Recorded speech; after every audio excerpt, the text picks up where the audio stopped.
going to demonstrate the grounding sticks, automatic grounding sticks. These are designed to ground the high voltage electrode, specifically in this case on the Hypertronics HVT100.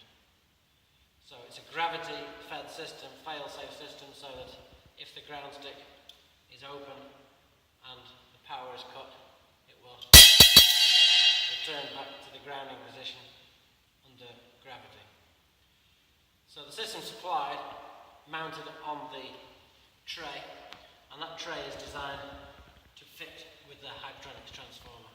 So the mounting holes in the bottom correspond with the mounting holes. You can bolt the Hypertronics transformer directly to the plate using bolts provided. If you want to use them elsewhere, this plate can then be modified or put in another location to use to ground another type of electrode. So the system's supplied with 3 plates, 3 grounding stick boxes with the stick connected, and 3 cables and 3 blanking plugs.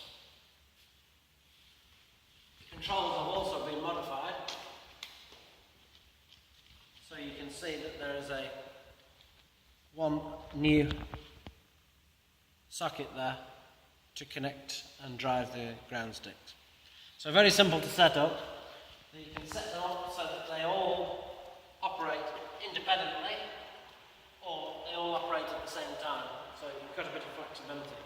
So you'll see the cable has got a red end and a blue end. So we'll connect the red end to the red socket on the controls,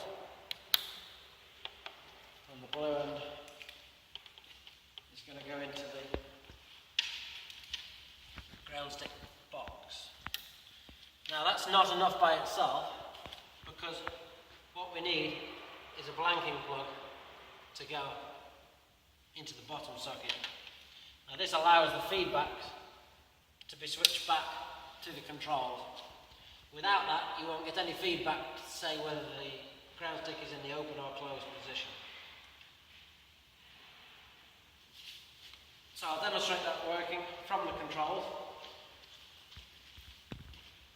All I have to do is press and hold the high voltage on button in the normal way, as if I was switching on high voltage.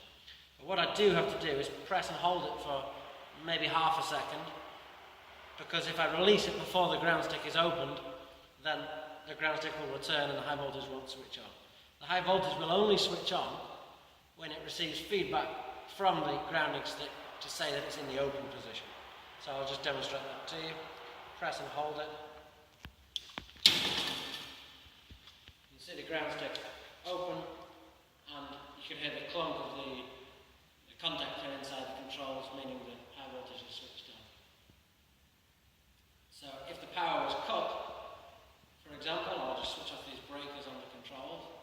If the power is cut, it's going to drop back down under its own power. Also, high voltage on again.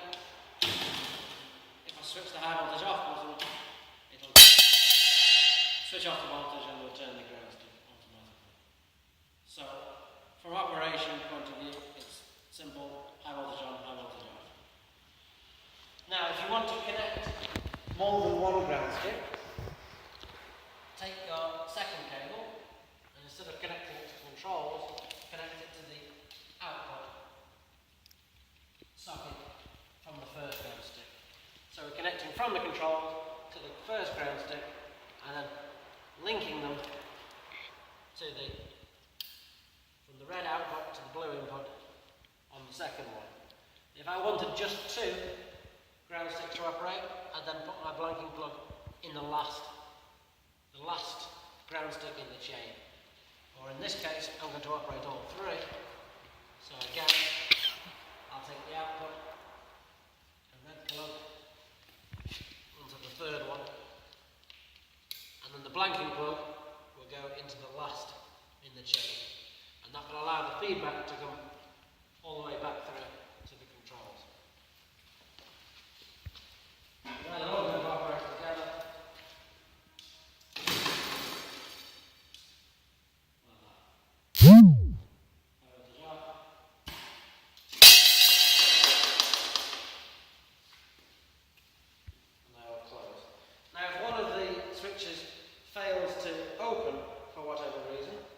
any one of the switches, then the high voltage won't switch on, because it requires that feedback to say that they're in the ungrounded position before it will allow the high voltage to switch on. So, if I press and hold the high voltage, you can just stop one of those from opening. We manually stop that from opening now. Okay. Missed.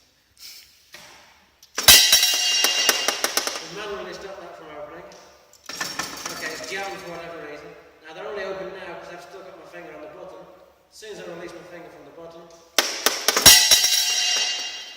it's not going to latch until all three are fully open. Okay, so that's the operation is fairly simple, and now I'm going to demonstrate to you how to adjust them. So you can adjust the feedback position